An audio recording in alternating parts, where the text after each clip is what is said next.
네, 말씀의 제목은 부활하신 예수님의 몸, 부활하신 예수님의 몸입니다. 몸. 우리 예수님이 부활하셨습니다. 아멘. 이제 둘째 주 지났는데도 사람들이 마음이 부활주일 지난 지가 언젠데 이런 마음이 생기는 사람이 있을 수 있겠네요. 하지만 저는 지난주에도 우리가 말씀드렸듯이 부활주일은 무슨 주일? 주일이라고 했죠. 주일 날이기 때문에 부활주일을 기념해서 주일, 달력을 일요일 개념에서 주일 개념으로 바뀌게 되었고, 그것이 한 주간의 첫 번째 시간을 갖게 되었다. 왜냐하면 마지막 주가, 마지막 날짜가 요일이 안식일이 되겠죠. 하나님의 창조주 하나님은 구약에서 마지막 날 쉬셨다 이렇게 기억이 되었기 때문에 그렇게 기억했지만, 예수 보혈의 공로로 오늘 선포될 말씀의 은혜로 주일이 생겨나게 되고 주일을 지키게 되었습니다. 그래서 주일은 엄청난 하나님의 은혜가 있다는 것을 증명하는 단어가 오히려 주일이라는 단어입니다. 오늘 부활하신 예수님을 우리도 오늘 같이 만나볼 수 있길 바랍니다. 부활하신 예수님께서 제자들이 모여있는 곳으로 오늘 찾아오셨어요. 그래서 부활하신 예수님이 제자들을 찾아오셨는데 우리도 그 자리에 있다고 생각하고 만나볼 수 있길 바랍니다. 첫 번째, 예수님은 신적인 자유로운 몸으로 오셨다. 아멘. 신적인 자유로운 몸으로 오셨다. 36절, 예수께서 친히 그들 가운데 서서라는 말씀을 보세요. 예수께서 친히 그들 가운데 서서. 그렇습니다. 다음 보면 이날 요한복음에 우리가 누가복음을 봤는데요. 요한복음 병행구절을 보니까 20장 19절, 이날 곧 안식 후 전날 저녁 때에 제자들이 유대인들을 두려워하여 모인 곳의 문들을 닫았더니 예수께서 오사 가운데 서서 이르시되 너희에게 평강이 있을지어다. 아멘. 잘 보세요. 유대인들을 두려워하여 모인 곳에 문들을 닫았더니, 이 말은 문을 꼭꼭 다 잠가놨다. 잠금 장치를 해서 안에서 열어주지 않으면 열릴 수 없게끔 되었다. 이 뜻이에요. 우리가 밖에 문이 손잡이가 열리는 데도 있죠. 근데 밖에 문은 손잡이가 없어요. 없어서 안에서 자꾸 열어줘야 돼. 문을 닫아놨는데 본문에 보니까 예수께서 친히 그들 가운데 서서 오사 가운데 서서 어떻게 했다는 거야? 문을 통과해서 오셨다는 거예요. 통과해서. 이해가 안 되는 영역입니다. 그래서 이 부분을 신적으로 신의 모습을 회복한 예수님의 공생의 시간이 있었죠. 변화산, 변모산에서 그 장면하고 유사한 하나님의 신적인 모습이 회복된 장면이 되겠습니다. 정상적인 문으로 들어오신 거 아님을 알 수 있어요. 변화사에서 변모되시어 하나님의 형상을 보이신 것처럼 하나님의 형상도 가지고 부활, 즉 회복하셨음을 알 수 있는 부분입니다.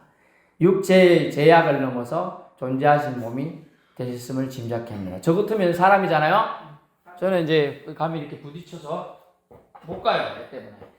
그런데 우리 부활하신 예수님의 몸은 통과해서 들어오셨다는 걸 알 수가 있습니다. 통과할 필요가 없죠. 이런 개념들, 물질 개념을 넘어서는 초자연적인, 초인간적인 몸을 입고 계셨기 때문에 들어오셨습니다. 우리 주님의 하나님이심을 알 수 있는 대목입니다. 믿을 수 있기를 바랍니다. 두 번째는요, 주님은 평강을 선포하러 오셨다. 36절 또 보면 너희에게 평강이 있을지어다. Peace be with you 라고 하면서 너와 함께 평화가 있길 바란다. 이런 주님의 은총의 말씀을 주십니다. 헬라어로 그때 당시에 그리스어 헬라어가 에이레네라는 단어가 있는데 평화라는 단어입니다. 평화를 선포하러 오셨다. 예수님은요, 마가복음 10장 45절에 대속 제물이 되시기 위해 이 땅에 오셨다고 했어요. 왜냐하면 하나님과 인간 사이에 막힌 담을 허시고 죄로 인하여 허물어진 관계를 회복시키기 위해 오시는 것이 목적이다라고 마가복음 10장 45절에 기록해 주고 있어요. 그러므로 관계 회복을 주님은 이루기 위해 이 땅에 오셨기 때문에 오셔서 주님이 너에게 평강이 있을지어다 라고 선언해 주신 것입니다. 이랬는데 제자들의 모습 어때요? 두려움에 떨고 있었죠? 의심에 쌓여 있었습니다. 그 제자들에게 하나님의 인류를 위한 계획이 성취되었음을 선포하러 오신 거예요. 너에게 평강이 있을지어다. 옆에 분에게 한번 말해볼까요? 선생님에게 평강이길 바랍니다. 네, 평화로움이 제일 좋은 겁니다. 여러분, 일상적인 게 제일 좋은 거예요. 일상적인 거 오늘 갑자기 어디 갈라 띠링띠링 전화가 누가 아프대 이러면 근데 누군데 이렇게 당신의 와이프가 가다가 땡땡 났어 사고 났다 그러면 그게 일상 깨지는 거죠. 큰일 나요. 또 가는데 병원 갔더니 뭐 캔서, 암이래 뭐 이런 선고를 떨어지면 일상이 무너지죠. 그래서 가장 일상적인 게 좋은 겁니다. 그래서 그 일상적인 게 뭐냐? 그 평화라는 거예요. 평화. 고요한 잔잔한 호숫가에 잔잔함이 있는 것이 그 돌멩이 하나 던져가지고 물결이 있는 게 좋은 게 아니라는 뜻이에요. 그래서 너에게 평강이 있을지어다. 주님은 두려움에 이제 너희가 두려워 떠는 근원이 제거되었으니 걱정 말고 평화를 회복하라는 건데 그들이 왜 두려웠더랬죠? 예수님의 제자들이 예수님이 죽고 없다는 사실 때문에 이제 갈 방향을 몰랐어요. 어떻게 해야 될까 고민했어요. 어떤 사람들이 와가지고 막달라 마리아 누가 예수님이 말씀하시기를 막달라 마리아 근데 예수님 만났다 새벽에 또 베드로도 만났다 하잖아 이런 얘기를 들었지만은 자기가 안 본 이상은 미심쩍어요 사람이. 내 눈으로 봐야 되겠다 이런 마음이 드는 거죠. 그래서 평화를 회복하러 오셨다는 사랑의 음성을 들려주기 위해 예수님은 직접 오신 거예요. 심심해서 나들이 오신 거 아닙니다.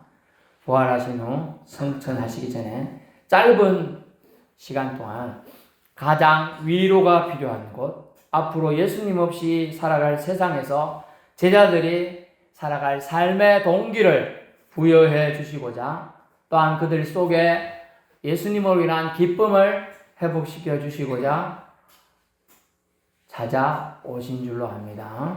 세 번째 예수님은요.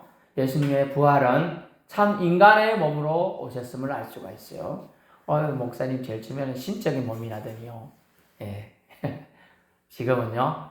참 인간의 몸으로 오신 모습을 보여줍니다. 39절 제자들은 영인 줄 알았습니다. 영어로 보니까 고스트 사랑과 영어 보면 고스트라는 게 나오는데 귀신인 줄 알았다 이 뜻이에요. 우리가 이해할 수 있게 귀신처럼 생각했어요. 그래서 의심의 눈으로 쳐다봤습니다. 38절에 왜 두려워하고 의심하느냐라는 말. 왜 두려워? 예수님이 와가지고 제 아들 가운데 서서 얘기하는데도 귀신처럼 생각하고 있는 거예요. 믿어지지가 않아요. 그래서 의심의 눈길로 쳐다보니까 신이 자신이 어떠한 상태의 몸으로 오셨음을 부활하셨음을 설명해 줍니다. 39절 내 손과 내 발을 보고 나인 줄 알라 그래요.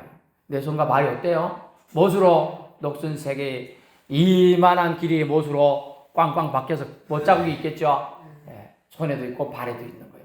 심지어 옆구리에는 창에 찔려가지고요 이만큼 배에 쑥 들어간 자국이 있는 거예요. 그런 거 있는 거를 주님은 그런 말씀하고 있는 거예요. 또 나를 만져보라. 옆구리 상처에 손가락도 넣어보고 3, 4일 지금 견도밖에 안 된 죽은 지 며칠밖에 안 된 상처 손바닥 그대로 있겠죠. 가시 찔려도 한 1주, 2주 가는데 창에 찔리고 못에 찔린 자국이 얼마나 오래 가요? 원래대로 그죠? 회복되려면 엄청 가고 심지어 평생 동안 이렇게 상처가 흉터로 남는 사람 많죠? 그런 거예요. 그런데 주님은 만져보라. 그러면 주님이 영에 대한 기준을 정해주고 있습니다. 영에 대한 어떤 영을 말하고 있어?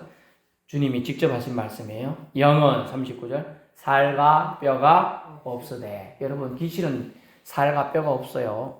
그래서 귀신은 어떻게 활동해요? 약하고 귀신을 받아들이는 접신하는 자들 속에 들어가는 거예요. 그리고 귀신 자체가 아니야. 귀신 들린 사람, 귀신 들린 돼지는 있을지 몰라도 귀신 자체가 몸을 가지고 있는 거 아닙니다. 이걸 잘 기억하셔야 돼요. 귀신 자체는 그런 몸을 갖고 있는, 귀신이 그 속에 들어가는 거예요. 그 사람과 그 짐승 속에 들어갈 수 있는 거예요. 그래서 예수님 뭐라고 했냐? 영은 살과 뼈가 없다고 예수님이 직접, 하나님이신 예수님이 직접 얘기해 주고 있습니다. 귀신은 만져질 수 없다는 얘기죠. 너희 보는 바와 같이 나는 살과 뼈가 있느니라 라고 하면서 자신이 완전한 육체가 있는 몸으로 부활하셨음을 말씀하고 있습니다. 41절, 여기 먹을 것이 있느냐 하시고, 43절에 받으사 어땠어요? 예수님이 잡수시더라, 드셨다는 거예요. 영은 실제로 먹을 수 없죠. 여러분 유교권 문화에 살아왔으니까, 저도 그랬으니까, 제 큰 집에 되면 우리 제사가 워낙 많았어요. 큰 집에는 막 1년 내내 막 한 10대끼는 되잖아요. 먹을 거 갖다 놓으라 바깥에, 귀신이 와서 먹는다고. 또 잔샷장 차려 놓잖아요. 한 개도 안 변해. 제가 지켜봤어요. 진짜 귀신이 와서 먹는가. 하나도 안 변해. 안 먹으니까 어째요? 요만큼 펴서 바깥에 버리대. 그리고 먹다대. 제가 그때 줄여놓고 먹었다 하니 무슨 말이야 이게. 내가 다 봤는데. 그리고 밤새 내가 어떤 날은 진짜 와서 먹는가 싶어서 제가 발을 빠져가지고 이래가지고 아기 때 지켜보고 있었어요. 진짜 와서 먹는가. 아무 일도 안 생기더라고요. 귀신은 뭐가? 영과. 귀신은 뭐가? 살과 뼈가 없으되 먹을 수 없는 거예요. 예수님은 그런데 잡수셨더라. 아멘. 예수님의 부활을 보고 우리가 간접적으로 추론할 수 있는 것이 뭐냐? 우리의 부활도 이런 부활이지 않을까라고 추측할 수 있어요. 살과 뼈가 있는 부활. 예수님 살 다 부서 우리 먹으면 다 태워. 요즘 화장이 문화인데, 제가 지지난주 아는 친구, 아는 후배 장례식 갔다, 장례식 화장한다 하더라고요. 그런데 화장했는데 어떻게 살과 뼈가 있는 부활을 합니까? 목사님 참 농담도 잘하시지? 그 우리 생각이에요. 우리 생각. 전에도 말했잖아요. 물질계가 이렇고 이런 게 있지만은 태워도, 전에도 말했잖아요. 태우면 화학 에너지, 열 에너지, 무슨 에너지로 변환되는 거예요, 사실은. 그게 없어지는 게 아니에요. 우리 눈에는 안 보일 뿐이에요. 우리 눈으로는 태운다고 해서. 종이 태우면 종이가 싹 없어지죠. 그죠? 재처럼 없어져. 근데 그게 열과 이렇게 공기, 뭐 냄새, 이런 거 다 변환되는 거야. 그런데 하나님이 말씀 한마디로 온 우주 만물을 창조하셨죠. 그런데 우리가 살과 뼈가 타고 없다 해도 주님이 그 비슷한 예로 든 것이 에스겔서 37장에 보니까 인자야 저 뼈들이 살겠느냐 그러잖아요. 그래 뼈들이 지들끼리 연락하더니 갑자기 어디서 살들이 날라와서 붙어 탁탁탁 붙더니 뼈들을 맞추더니 사람이 되는 생명이 돼. 뼈들이 큰 군대가 돼요. 군대가 거기 공기만 들어가면 사람이 되는 거예요. 그래서 우리가 생각할 수 있는 영역에 그런 부분으로 우리 몸을 이해하는 것은 아주 단순해요. 그래서 내 몸을 태우지 마라 이런 개념 너무 서야되죠. 별 필요 없습니다. 육체에 묶인 우리는 사실 죽는 즉시에 하나님께로 가게 됩니다. 영의 주인 하나님께로 가게 돼요. 근데 이제 그 가서 이제 대기 상태가 있는 뭐 그런 부분들이 있는데, 더 어려운 부분들은 잘못하면 이단되기 때문에 제가 설명을 안 하는 것 뿐이에요. 예수님은 먹을 거를 드실 수 있는 완전한 인간의 몸으로도 부활하셨음을 알 수가 있습니다. 제 아들이 이해할 수 있는 수준으로 자신의 부활을 보여주기 위해서 예수님은 직접 먹을 것 갖고 와라 해서 그들 앞에서 짭짭짭 냠냠냠 하고 드신 거예요. 배고파서 드셨을까요? 아니에요. 그렇지 않아요. 전에도 말씀드렸지만 신은 인간이 되어서 나서질 수 있지만 우리는 신이 되어 올라갈 수 없다고 그랬잖아요. 주님은 우리를 다 하고 하늘에서 굽어보시잖아요. 여러분이 이해할 수 있는 하늘에서 굽어보셔요. 근데 우리는 하늘을 볼 수가 없는 거예요. 이렇게 하나님 안 보여. 우리 보고 하늘 올라와라 하면 우리 올라갈 수 있어요? 우주복 입고 가야 돼. 우주복 숨을 못 쉬어. 조금만 올라가면. 그죠? 근데 하나님은 그런 거 초탈하셔 필요 없는 거예요. 그래서 주님은 인간이 높아질 수 없는 한계에 있음을 알기에 주님이 친히 낮은 자리에 오셔서 가장 낮은 자리, 실제로 생선을 구운 것을 먹는다 해도 잘못 먹으면 저는 좀 예민한데 가시 찔릴까 겁이 나서 잘 안 먹거든요. 생선을 직접 이래 먹는다. 보여주시는 거예요. 내가 살아났음을 너희가 알던 그 육체의 몸 갖고 있고 살아났음 보여주시게 주님이 하신 크신 사랑의 행동이 귀찮죠. 예수님 신인데 지금 신적인 몸도 갖고 있는데 그거 안 먹어도 돼요. 그냥 믿어 하도 제자들이 보면서도 의심하고 또 두려웠더니까. 성경은 우리는 번역은 어찌하여 두려워하냐 이렇게 번역되는데 영어로 보니까 그렇게 안 돼 있어요. 트러블 돼 있어요. 어찌하여 트러블하냐, 고민하고 근심하느냐, 그것 때문에 걱정하느냐 이 뜻이에요. 예수님 계시잖아요. 와서 서 있는데 귀신처럼 보니까 걱정하는 거예요. 예수님 이거 좀 영인지 뭔지 귀신인 것 같은데 영이 여와 있으면 몸뚱 안에 어쩌고 여와 있지 이런 걱정하는 눈초리인 거라. 그래가지고 그 번역을 우리가 조금 한글 번역이 조금 두려워하여 이쪽으로 해놨어요. 어찌하여 걱정하느냐, 어찌하여 마음에 의심이 일어나느냐 이렇게 정확한 번역이 돼요. 의심하면 안 되는 거지 결국. 부활하신 예수님 몸은요 생전의 몸과 사실 확연히 다른 몸이셨지만은 공간도 시간도 뛰어넘을 수 있는 영적인 몸을 회복하고 계셨음을 알 수 있습니다. 제 아들을 위로하고 믿음을 회복시키기 위해서 친히 찾아오셨어요. 주님 찾아오셨네 모시어 드리세 이런 우리가 마음으로 눈으로 입술로 그런 고백을 해야 되는 것이죠. 그리고 주님은 평강을 선포하셨어요. 죽은 예수님이 다시 살아나셔서 자신들 앞에 서신 것을 볼 때 얼마나 감격과 기쁨이 넘쳤을까. 여러분 생각해, 여러분이 지금 사랑하던 누군가 있었다. 또 사랑을 안 하더라도 옆에 살던 사람이 있었다. 지금 갑자기 살아와가지고 옆에 딱 있다. 놀래 자빠질 일이죠. 예?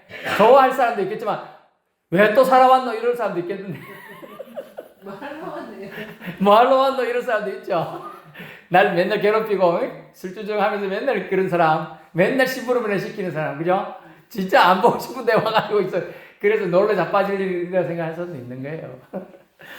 그런데 주님은 그들에게 평강을 두려움에 근원인 너희가 나를 믿고 따르는데 내가 죽음을 통하여 낙담하고 있는데 평강을 선포해 주면서 위로해 주게 오신 거죠.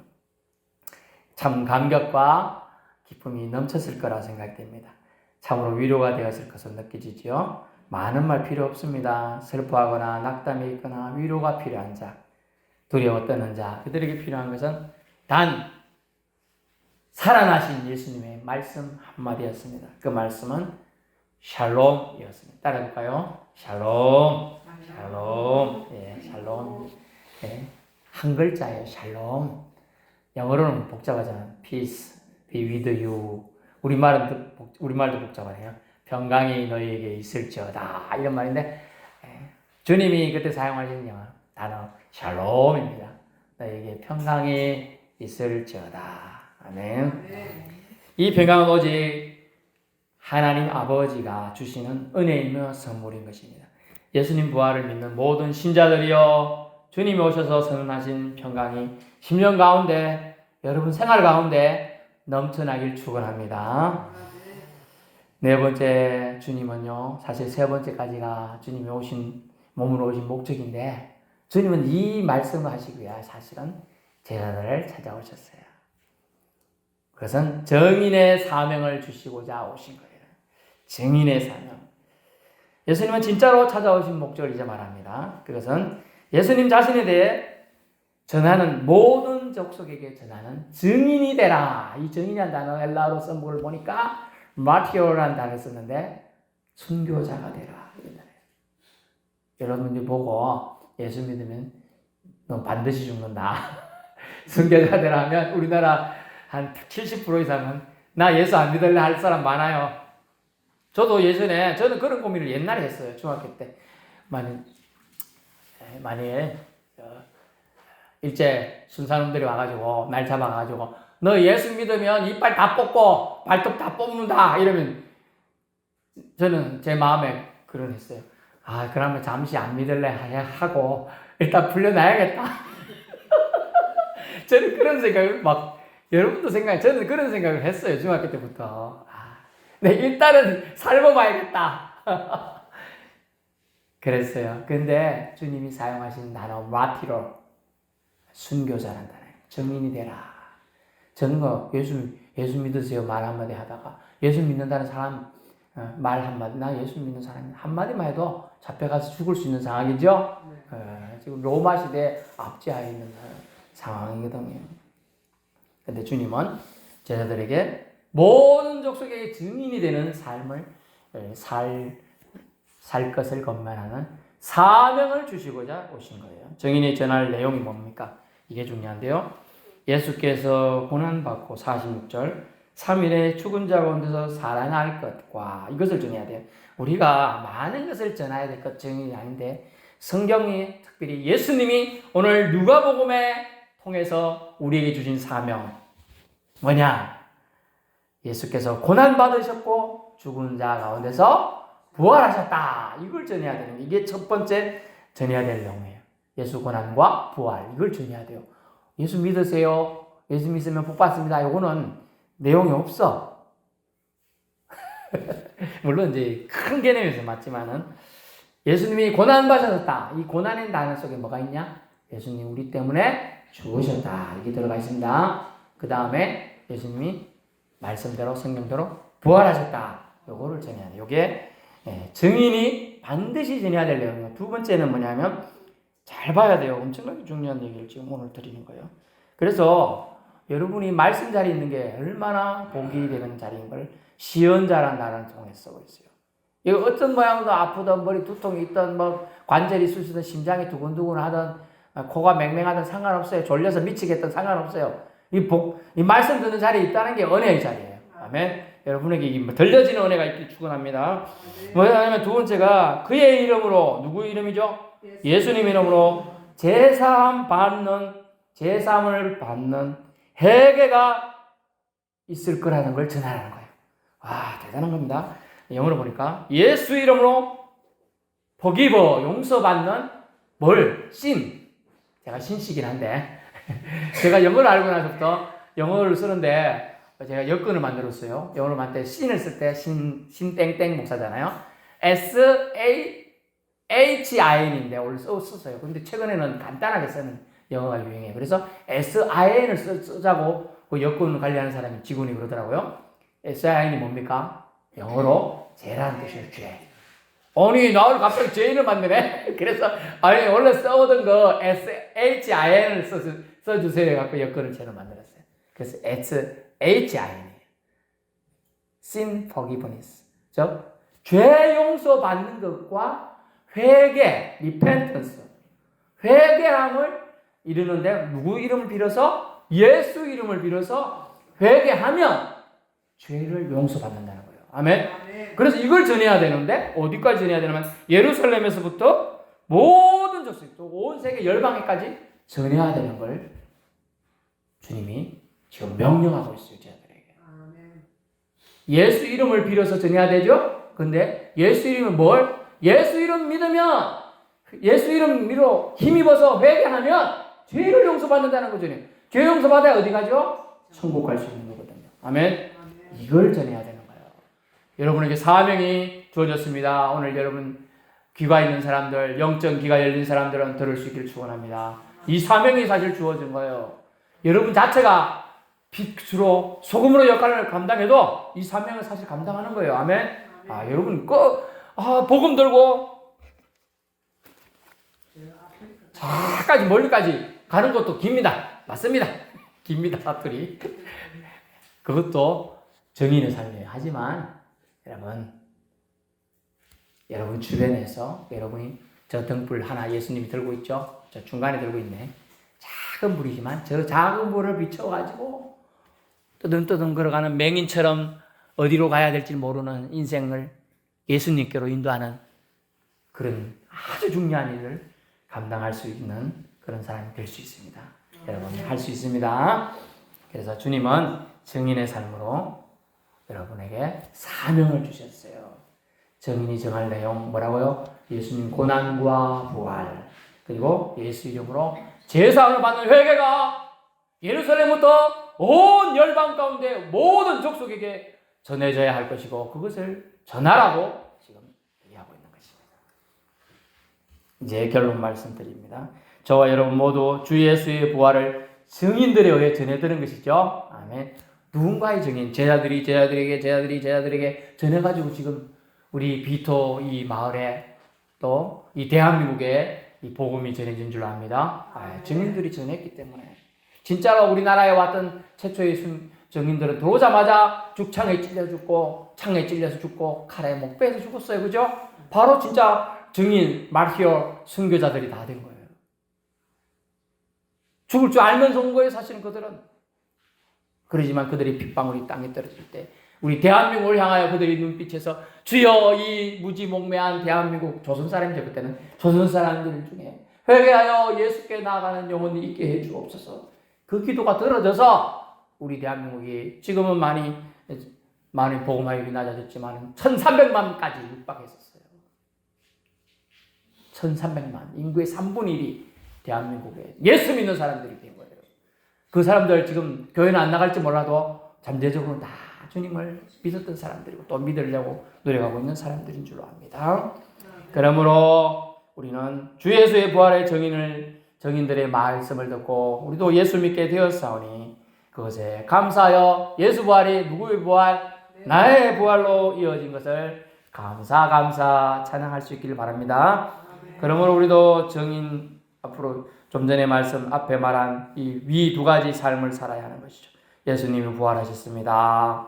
육적 한계에 묶이지 않는 몸으로서 부활하셨습니다. 이것을 전해야 되지요. 또 살과 뼈가 있는 우리 같은 몸을 입고 부활하셨습니다. 이것도 전해야 돼요. 아니면 그러면 귀신이라고 생각해요. 사람들은 우리의 나중 부활이 예수님처럼 살과 뼈가 있을 부활임을 또 미리 짐작할 수 있게 됩니다. 귀신 아니에요. 우리는 예수님 귀신 아니에요. 부활의 주로서 오심은 하나님이 주시는 평화를 샬롬을 누리는 하나님 백성으로서 이제부터는 의기소침해 있지 말고 희망 넘치는 남은 인생 되라고 하신 것입니다.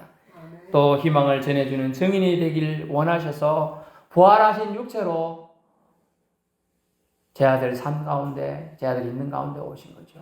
여러분의 삶 가운데 예수님이 찾아오신 것이요. 그리고 저와 여러분의 구원의 은혜를 베푸신 줄 믿을 수 있기를 축원합니다. 예수님은 부활하셨습니다. 이 믿음 천국 가는 그날까지 꼭 간직하시고 또 증인으로서 주님이 주신 사명이 있다면 이 사명 잘 감당해서 하나님의 은총과 자비하심을 잘 전달하는 구원의 가교 역할을 할 수 있기를 축원합니다. 기도하겠습니다.